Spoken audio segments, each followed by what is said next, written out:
and welcome to Palace Confidential. This is the weekly programme dedicated to all things royal, recorded just a stone's throw from Kensington Palace, if you don't mind. I'm Jo Elvin, and joining me this week is Daily Mail's editor-at-large Richard Kay, the Mail on Sunday's diary editor Charlotte Griffiths, and fellow diarist Richard Eden. Welcome, thank you very much for being here. Coming up on today's show, from palace deals to overshadowing your relatives, we'll bring you the latest from another explosive week in the House of Windsor. With the Queen's oldest grandson, Peter Phillips, caught using the royal name to sell dairy products in China, we look at the times his family have milked it. See what we did there. And we ask the great British public if they will be buying into the new Regal brand. Well, this week, royal watchers have been digesting the news that a deal has been struck between the Queen, Prince Charles, the Duke of Cambridge and the Duke and Duchess of Sussex. I mean, that is a power conference call. Where was Prince George? Early reports suggest that Harry and Meghan would lose their HRH titles, a number of ceremonial roles, and no longer represent the Queen. They would also, they said, repay the taxpayer for the money used to renovate their UK home, Frogmore Cottage. Richard Kay, what details do we know? Sort some fact from fiction from us. You're the expert. Well, you're pretty much on the money there, Jo. I mean, the only thing, they haven't lost their HRH style. Harry, of course, was born royal. He can't be taken away from him. But they have agreed not to use them at least in terms of their new commercial life. We assume they're going down that route in Canada or the west coast of America, wherever they finally settle.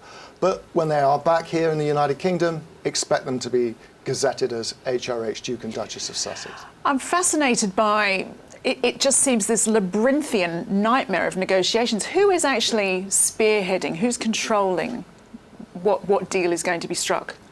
Well, ultimately, the Queen is in charge, and the Queen is kind of used to these kind of negotiations. She had them with Princess Diana over what she should be styled and call herself post-divorce, but she's very conscious of avoiding the pitfalls that happened with Diana and all the fallout of that.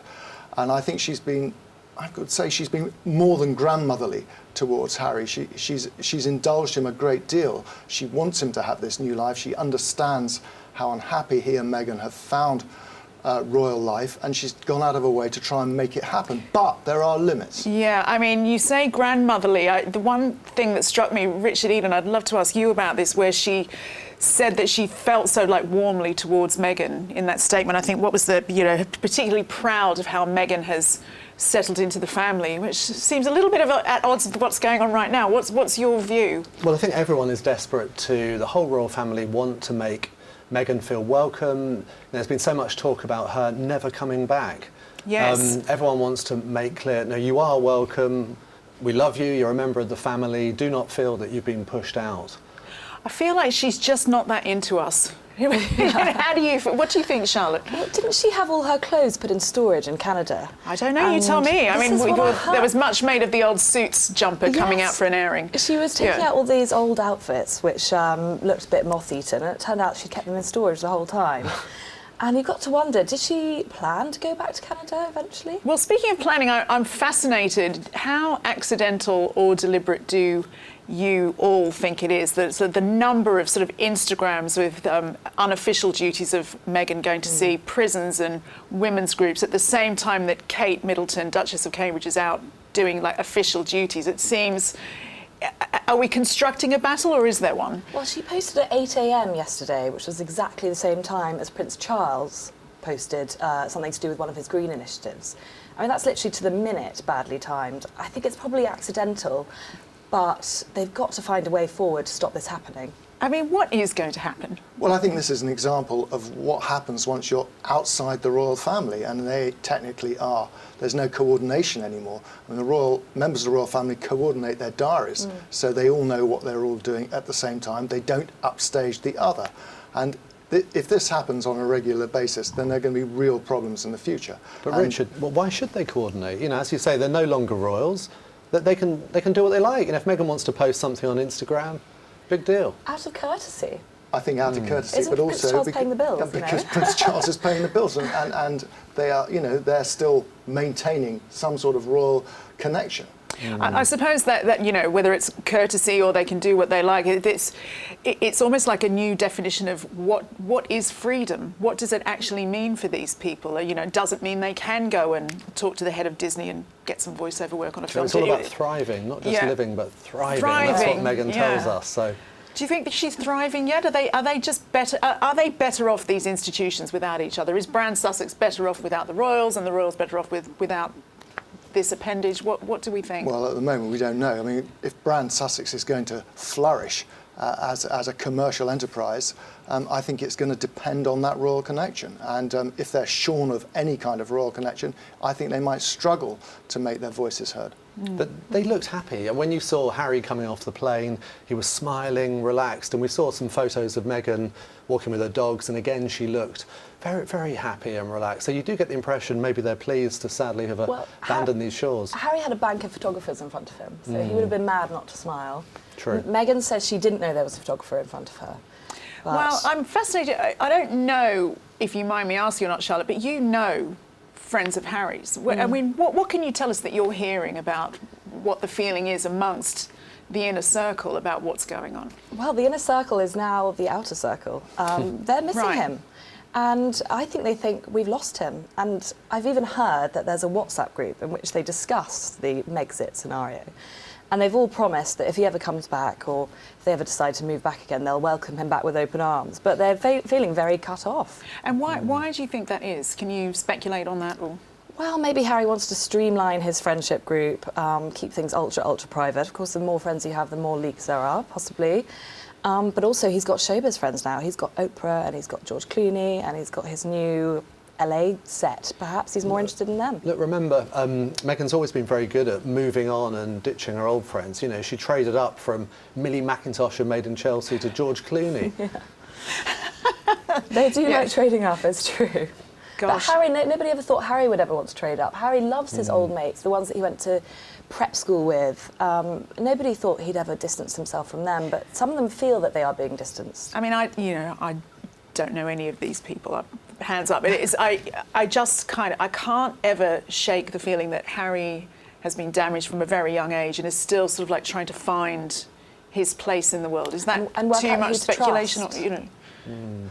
Well, surely we know from his own words a couple of years ago when he spoke on the 20th anniversary of his mother's death, and how he had struggled for many, many years to come to terms with Diana being taken from him at such a young age. He ended up having some sort of therapy. He took up boxing to control his anger. I mean, this is a young man with issues for sure, but we thought that meeting and marrying Meghan Markle was going to be the making of him, the blessing of him. But in fact, if anything, it's made him kick over the traces even more. Now, have you thought much about what you think Diana might have thought about current situations? It's a really difficult question, going back and trying to think about what someone would have thought many years later. I suspect on some level she would have been immensely proud that Harry was striking out and having some kind of independent life away from the strictures of the royal family. But also, and people do tend to forget this, but Diana was very loyal to the institution. She continued to work for the Queen even after her divorce. And I think she did put that loyalty quite forward in her thinking. So I suspect she would have been troubled by what's going on as well. I suspect she would have also persuaded Harry to stay. Well, part of any deal struck between the palace and the Sussexes will centre on what commercial deals can be struck, whether they can make millions or whether their efforts will be thwarted, indeed, by the Queen. Our own Richard Eden made us this report from Kensington Palace. With the Duke and Duchess of Sussex set to start exploiting their name for commercial gain, this week Harry's cousin Peter Phillips showed how not to do it with a toe-curling advertisement for Chinese TV. 质优娟山英伦珍品 奢享鲜醇 This is what I drink. Princess Anne's son isn't the first and won't be the last to try to milk his royal connections with films standing in front of grand homes. But Prince Harry and Meghan are perhaps the best known to attempt to stride out and appeal to the sort of royal fans who visit the family's palaces. Celebrity agent Jonathan Shalit believes that their Sussex Royal brand could be lucrative, but that it will take careful crafting. Never before has a core member of the British royal family come available on the commercial marketplace. It's a win-win for Meghan and Harry. They're always going to be associated with the royal family, always at the core. They'll be coming back to the UK regularly to be pictured at family events of the royal family. So they have plenty of ongoing marketing opportunities to have that royal association put out there. If they go down the commercial route and maximise the opportunities, they'll earn over $1 billion. Why do I say $1 billion? Let's look at past examples. The Obamas, for their book, got $65 million in advance in the United States. Think about the Harry and Meghan book. Think about if she does a worldwide series of TV interviews about her life. Oprah does it. The value of that to Netflix, to Apple, to Amazon Prime. They will literally pay tens and tens of millions of dollars to get the global exclusive. Let's talk about branding now. Let's imagine Meghan becomes the face of a massive global brand. Just how many tens of millions of dollars I'll pay for that. Imagine Harry ends up modelling Armani suits or Christian Dior or Dolce & Gabbana. But brand expert Simon Bailey thinks they will face challenges in protecting their Sussex Royal brand. So no doubt there'll be opportunists out there looking to make money from similar trademarks or similar IP. Well, clearly it will be more difficult in the sense that they won't have the resources of a global corporation or a global brand, but I'm sure they will be surrounded by strong advisors who will be helping them to navigate some of these decisions. And of course, what it will really be about is the day-to-day management of their brand. Much like Posh and Bex, they'll need to almost treat themselves like a global corporation would, treat themselves as a brand and use those tools and techniques. Indeed, history shows that it's not easy. Prince Edward's TV production company Ardent was accused of cashing in on his connections, even as it lost money, while Sarah Ferguson's attempts to balance the books have ranged from the respectable, such as film projects and children's books, to the less respectable, such as being caught in a tabloid sting, attempting to sell access to Prince Andrew, and having some of her debts paid off by the convicted sex offender Jeffrey Epstein. How the Duke and Duchess of Sussex make money and who they make money with will be under close scrutiny. Well, Richard, you've written about all of those people. I mean, Meghan and Harry are walking into a minefield, aren't they? They are. I mean, you've only got to look at what happened to poor old Fergie and indeed Prince Edward. Both their attempts at businesses crashed and burned. I mean, it's true, I think, what Jonathan Shalit said there, that they are already a bigger deal than Prince Edward ever was. So I guess there's that, but how do you negotiate keeping it classy, frankly? Well, of course they're bigger deals. Yeah. I mean, you know, he's the Queen's grandson. He's that much closer to the throne. And he's a worldwide celebrity figure, if you like. I mean, immensely popular. After the Queen, the most popular younger member of the royal family. Well, at least he was. Mm-hmm. But how many times, I mean, Professor Shalit, as he likes to call himself. Oh, I'm so sorry, Jonathan. He'll be texting me, telling me off. I know, yeah. I know, but he'll be pleased I mention it. Yeah. Says, you know, they can do these interviews. Well, how many interviews they can only do an interview once. They haven't got anything else to sell. All they've got to sell is their royal life. They can only and those revelations. I mean, and Yep. How can they have permission to do that? Well, they won't have permission to do it, and if they do that, then they will completely burn their bridges. Yeah. I hate to say it, but their youth is part of their appeal. So when Harry's bald and 60, will we really be as fascinated by what? I like that you're giving it to 60. I think we're selling a bit close to the wind with that already. Yeah. But you know, as they age and become middle-aged, they might be less attractively. I agree with Jonathan Shalit. I mean, they Professor have a Jonathan Shalit. Yeah. They have a fantastic brand, and they don't really need to sort of do anything. They can be themselves. So. You know, but seriously, Richard, what kind of longevity does that have? Because their star lustre, the fact that George Clooney and Oprah Winfrey flock around and want to speak to them is, I'm sure they've met them and have come to grow and love them, but it's the royalty. It's that royal thing that opens the gates, and when they don't have that, what is their fame currency? What are they actually selling? You know, we saw from the Thomas Markle programme last night, you know, how talented that Meghan was from a very young age. You know, if you have her presenting a documentary about women's rights, something like that, it could be a massive worldwide hit, and then they'll take on a new life. So look at the Beckhams. So to go from a footballer to a personality or a fashion designer in his wife's case, they will have a career that moves on from stage to stage. But David Beckham promotes whiskey. He promotes fragrances. He promotes fashion chains. It's entirely different. Are you suggesting that Harry and Meghan could take on that kind of work? No, they would have to do it in a more classy way, I Well, admit. this is what I keep carrying. Charlotte, what do you think? I just think there's a huge capacity for public resentment as well. When, you know, someone like Beckham is self-made. He's a rich footballer who became very well known for being good at football. Yeah. If you're just using that sort of like born status to then cash in, I'm just not sure what kind of appetite the public will have for that long term. Well, Beckham had a talent, which was he was an incredible footballer. Yeah. And Harry has a talent. He's a philanthropist and he's a caring, nice chap. But it's not a real base talent. His base talent is being royal, and there's no getting away from that. What's he jumping up from? What's your view on, you know, the list of brand Sussex things that I believe are being patented at the moment? Like, you know, like, sort of like the copyright laws around bandanas and backpacks and pyjamas, and, you know, what's your view on that? It's a bit grubby, isn't it? I think luckily those aren't actually going to happen. I think, as you pointed out once, they're just covering their bases. They're just getting those all patented. And I think they're going to aim a lot higher. I mean, they're aiming for Disney and Apple, not pyjamas and bandanas. Yeah, you presumably are fine with this, Richard. You can't wait to get your Megxit bandana. No, it needs to be done in a classy way. But look, we don't even know... This is what I'm struggling with. Where's the line? But we don't know if they're even going to be allowed to use that Sussex Royal brand. Yes, they've trademarked it, but the royal family may say, you can't keep saying royal. If you're not carrying out royal duties, you need to drop that. Maybe they'll have to become just the Harry and Meghan Foundation or But then if they're like dropping the royal, what's the value? How are they cashing in? They almost don't need to say it. Everyone knows Harry's royal. So, you know, they don't need to spell that out, I think. So I don't think it would be a problem if it became the Harry and Meghan Foundation. I still think they'll fight tooth and nail to keep the royal on the end of Sussex Royal. I think you're right, they probably will. I think I Meghan don't will think do. they're going to win that fight, do you, Richard? I don't think they will. No. I think a lot of these patents they're taking out are to protect them in the sense they don't want others to do it. So it's to sort of swallow up, and they'll be doing the same with domain names There as goes well. my retirement plan.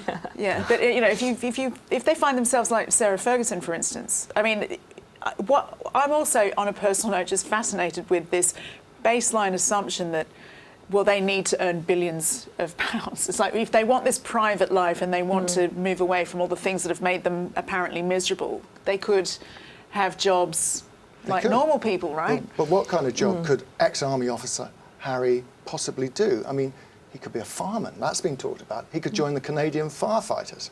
I mean, that isn't going to give them the superstar private jet lifestyle. Well, that's my point. That's what they want, that. and they Meghan want that to wants be. the money. They still want to be famous, right?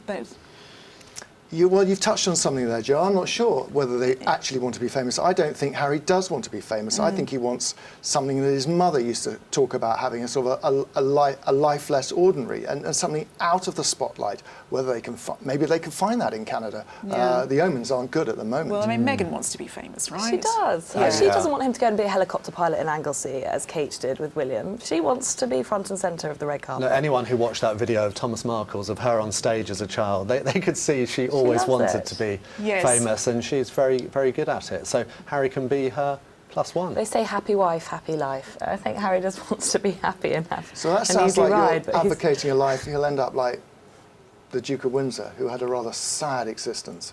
He was a former king, but he lived his life in the slipstream of his more glamorous, worldly wife, the Duchess. No, and what did he do all day? No, Golf. I think a more relevant example is the Beckhams, where David stepped back and was happy to let the spotlight be shone on his wife, who became a successful fashion designer.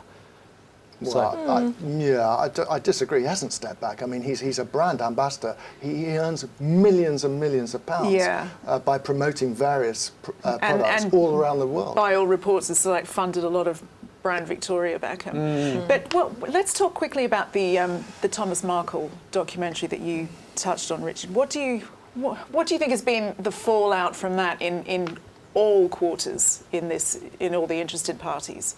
I thought the sad thing was he said, next time I see my daughters when they lure me into the ground. And yes, that in itself is sad, but it's also sad because people on Twitter were saying, I don't think she'll even be there for that, I'm afraid, Thomas. And the whole thing was just sad. It was very sad. Why do you think he keeps talking to the press? Because it was very moving, because it was just him and Meghan from the age of 11 to 16. And so that was one of the closest relationships of his life. And I think he misses her terribly. And he kind of wants to put things right, but it's almost too late. It's just been a series of unfortunate mistakes and misunderstandings. And it was very negative about Prince Harry. I mean, it has to be said that, you know, he'd never met Prince Harry. He spoke to him on the phone, but then the second time he spoke to him, Prince Harry was having a go at him for his treatment of his daughter. And he's a proud man. He didn't want to... didn't feel he should take this. Was it really. that he said he was behaving like a 12-year-old? Was that the? Yeah. Yeah. What do you have a view on this, Richard? You're sitting there smiling enigmatically. Not being very enigmatic. I mean, I think Thomas Markle is a very sad figure in many ways. He's the biggest loser in the whole Markle fiasco over the wedding. I think Harry and Meghan made a terrible mistake in casting him out. Yeah. And the longer it goes on and the more interviews he gives, the harder it is to see any kind of rapprochement. I thought the first thing that would happen is that Meghan would get back in touch with him and just put an end to it once and for all when she moved to North America, and clearly that's not happened. It's a shame. There's a sort of an unforgiving side to Meghan. I mean, I think she is quite a ruthless young woman who has succeeded against the odds, it has to be said. You know, she had a very difficult upbringing, a broken home, and all the things that she will have as a biracial figure, and having to overcome all that and achieve what she did, I think has given her sort of a core of inner steel. And I think this, it was extraordinary. Thinking back at the wedding, it was only 2 years ago, she only had one member of her family at the wedding. I mean, it's extraordinary. I mean, I don't think the royal family actually intervened as much as they should have done. I think you're quite right. I think Prince Charles should have taken charge of it. He didn't. He allowed Harry to organise it. And when Harry and Meghan decided they didn't want their father there, that's when Charles should have said, well, I'm sorry, but he is going to come. Yeah, yeah. But Charles himself is a doting father. He's got a soft spot for Harry, and I guess he just couldn't be that strict with him. Take him in hand. It's very, very sad, and I think we will continue this conversation. Well, as always, we might think our opinions are important, but they're not as important as the voices of the people. Of course, we went to the centre of London's shopping district, Piccadilly Circus, to see if punters there want to buy what the Sussexes might be selling.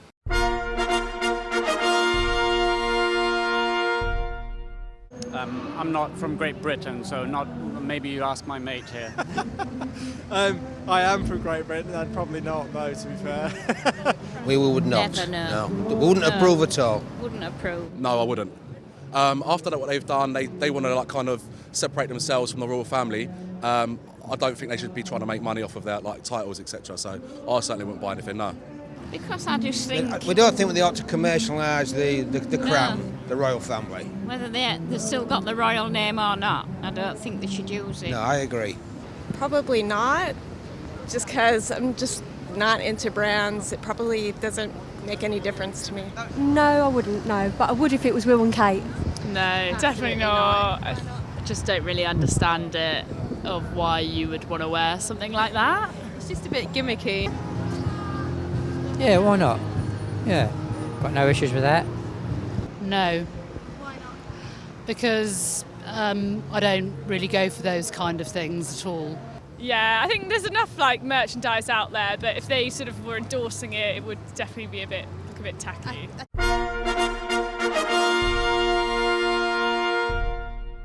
Possibly not that far, but they're probably bigger than his brother and his sister-in-law's brand. But yeah, probably not bigger than Beckham's because they've got much more wide range of skills, I would say, the Beckhams. So I think they could, yes.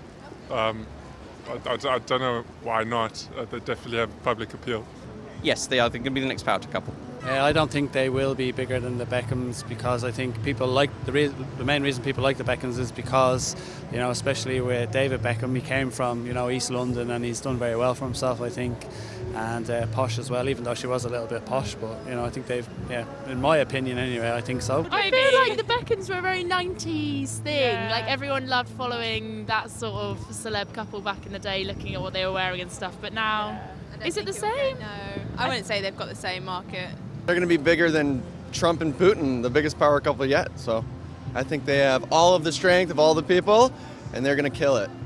I think you'd look quite dashing in some Sussex pyjamas. What do you think? You buying? Coronet, breast pocket. Would we buy the Sussex pyjamas? I would. If they were made of silk. She's a classy bird, much classier than the Aussie. You, Richard? Only if it's a onesie. Sounds good. What about, are we buying Peter Phillips's milk? It's lovely, that Windsor milk. I've got a bottle of it. It is what I drink, Richard. It's what I drink. I mean, that was fascinating, right? Yeah. It really was. I mean, that's a vivid illustration of what the Sussexes have to avoid, no? We don't need to worry. They're not going to be advertising milk. They are going much, much higher than that. They're not going to scrabble around advertising milk. It's what okay. What do you think Her Majesty thinks about Prince Peter Phillips's milk? I don't think she'll be very happy that he's advertising. See, I'm not a royal expert, but I kind it? of guessed that myself. I don't think she knew about it. I mean, Peter Phillips is the Queen's grandson. He makes a living. He can't help it that the Queen happens to be his grandmother. And he has, by and large, navigated his commercial way fairly carefully over the last 20 years, but this is not good. It does seem like the kind of thing you might run by Granny. Why can't they be more like David Lindley, you know, the Queen's great nephew, and just do something practical like carpentry or I hate to throw type of business? Yeah, it probably doesn't earn as much as a quick ad about milk, you know. Yeah, I mean, David Lindley also did very well out of the royal connection. I mean, I remember when he was making official gifts that the Queen gave to foreign visitors. I mean, well, I guess it's all for Harry and Meghan's mood board at the moment. So many ideas out there, so many opportunities. Thank you so much to an excellent panel. I feel like I've learned a lot, so I certainly hope that you have. That is all we have time for this week. Thanks to my guests Richard Kay, Richard Enid and Charlotte Griffiths. Join us again next time for more from Palace Confidential. Thank you.